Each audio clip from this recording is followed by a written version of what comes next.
Nicolás Maduro's rule over Venezuela is marked by cruelty, repression, and the deliberate use of fear to maintain power.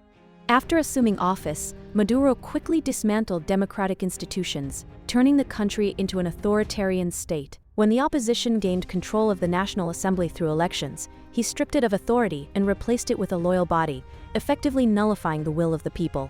One of the most brutal aspects of Maduro's rule has been the violent suppression of dissent. Peaceful protesters demanding food, medicine, and basic rights were met with extreme force. Security forces fired live ammunition, used tear gas at close range, and carried out mass arrests. Human rights organizations documented thousands of cases of arbitrary detention, torture, and abuse. Protesters were beaten, electrocuted, suffocated, and psychologically tortured while in custody. Some detainees died during interrogation. Maduro's special police units were accused of carrying out extrajudicial killings, especially in poor neighborhoods. These units allegedly executed young men and staged crime scenes to appear as armed encounters. Families of victims were often threatened into silence, and investigations were deliberately blocked, allowing these acts to continue without punishment. Freedom of speech was systematically destroyed under Maduro's rule. Independent television channels were shut down, radio licenses revoked, and newspapers forced to close. Journalists who exposed corruption or abuse were harassed, arrested, or forced into exile.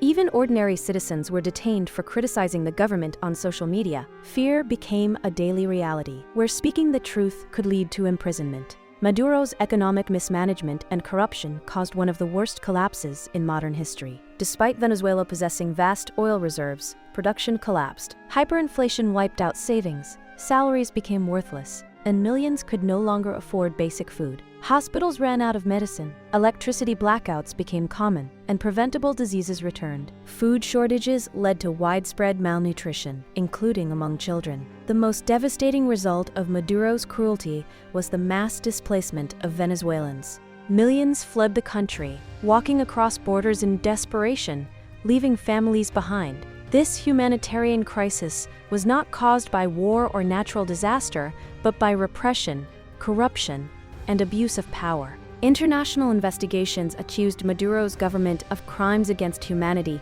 including torture, unlawful killings, and enforced disappearances. Yet, through military loyalty, intimidation, and control, Maduro remains in power, leaving Venezuela as a warning of how unchecked dictatorship can destroy an entire nation.